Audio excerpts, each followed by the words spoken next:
This letter from this teacher sums it up. From a California school teacher, as you listen to the news about student protests, there's students that are protesting all over the illegal immigration. There are some things that you should be made aware of. I am in charge of the English as a second language class, the department at a large Southern California high school, which is designated a Title I school, meaning that its students average in the lower socioeconomic and income levels.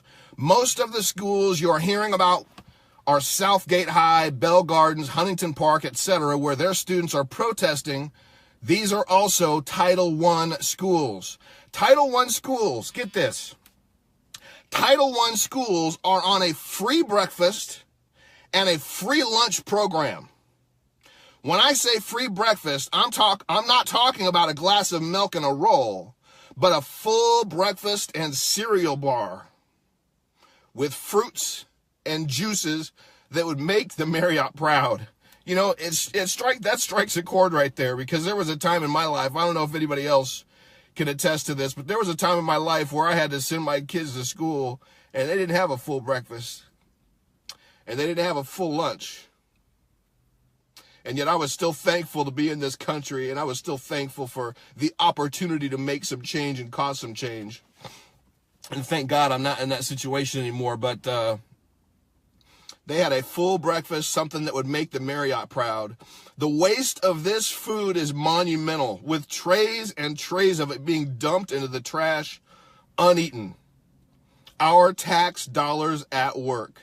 I estimate that well over 50% of these students are obese or at least moderately overweight. About 75% or more have cell phones in this Title I low-income school. The school also provides daycare.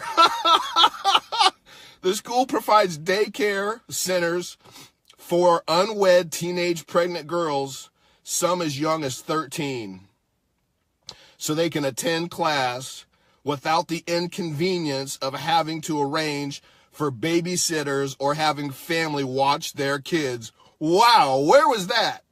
Where is that for a lot of the young mothers that I know? My wife was a young mother, not in high school, but still.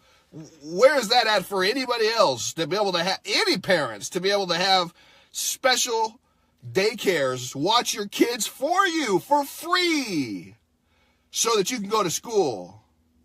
More of our tax dollars at work. I was ordered to spend $700,000. If you're just chiming in, this is a letter from a California teacher. I was ordered to spend $700,000 on my department or risk losing funding for the upcoming year, even though there was little need for anything.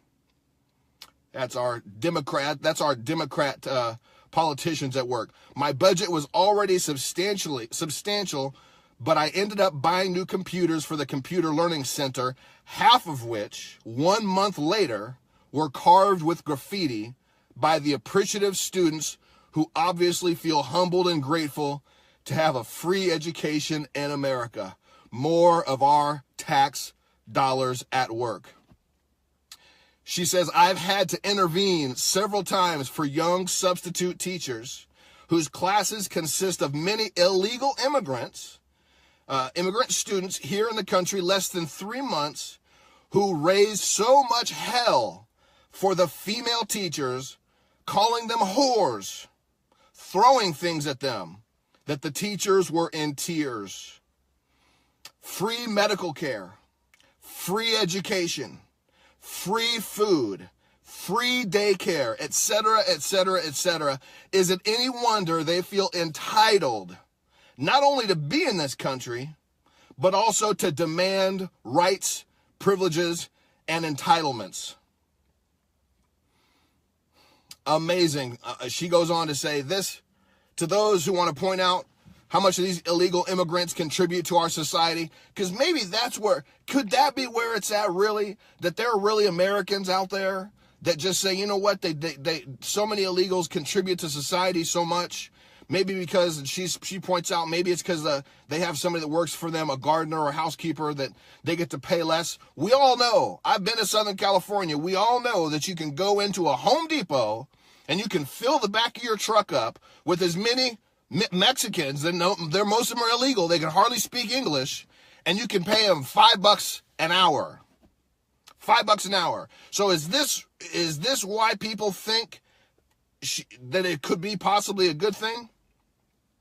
She goes on, she says, spend some time in the real world of illegal immigration and see the true costs. Higher insurance, medical facilities closing, higher medical costs, more crime, lower standards of education in our schools, overcrowding, new diseases, etc., etc., etc. For me, I'll pay higher wages for people that are working for me, or I'll pay more for tomatoes. America, we need to wake up. Then she talks about the guest worker program that is apparently a program that they're talking about, which is a bunch of BS. The guest worker program is where illegals can come over and work, and then they're supposed to return to their country so that more illegals can come and work for a temporary period of time. That's ludicrous. Absolutely insane. So she's talking about, this is a great example right here. Take, for an example, an illegal alien with a wife and 5 children. He takes a job for $5 or $6 an hour. At that wage, with 6 dependents, he pays no income tax. Yet at the end of the year, if he files an income tax return, he's going to get earned income credit of $3,200 for free. He qualifies for Section 8 housing and subsidized rent. He qualifies for food stamps. He qualifies for free, no deductible, no copay health insurance. What Americans out there get that other than the government, other than the politicians? His children get free breakfasts and free lunches at school. He requires bilingual teachers and books. He qualifies for relief from high energy bills. If they are or become aged, blind, or disabled, they qualify for SSI. Once qualified for SSI, they can qualify for Medicare. All of this at the taxpayers, yours and I's, expense. He doesn't worry about car insurance, life insurance, or homeowners insurance. And I can attest to that too. My wife was actually hit by a drunk driver that was an illegal alien from Mexico, and he didn't have any insurance. And unfortunately, at the time, our agent didn't make sure we had a high uninsured motorist coverage, and the only allowance we had was $15,000 for her $200,000 bill. I'm thankful that she's still alive, but make sure your uninsured motorist coverage is like $300,000. So anyway, he didn't have any insurance. Working Americans are lucky to have $5 or $6 an hour left after paying their bills. The American taxpayer also pays for the increased crime, graffiti, and trash to clean up. There's a video that just circulated Facebook about Orange County. There was a guy driving his bike. I used to live in Laguna Beach. I love Southern California. I love the beach. And I love California. But this has got to change. In this video, this guy's driving for miles, and there's tent after tent after tent of homeless, and who knows how many of them are illegal. So when it comes to this DACA thing, when it comes to the government, when it comes to these politicians that are choosing illegal aliens over our own citizens, where are you going to draw the line? For anybody out there that's voted Democrat, please tell me why you would continue to support your Democrat politicians after them shutting down the government like they're doing. I saw another quote that said the last time the government shut down, it cost American taxpayers $1.5 billion a day. $1.5 billion a day it costs us, the taxpayers.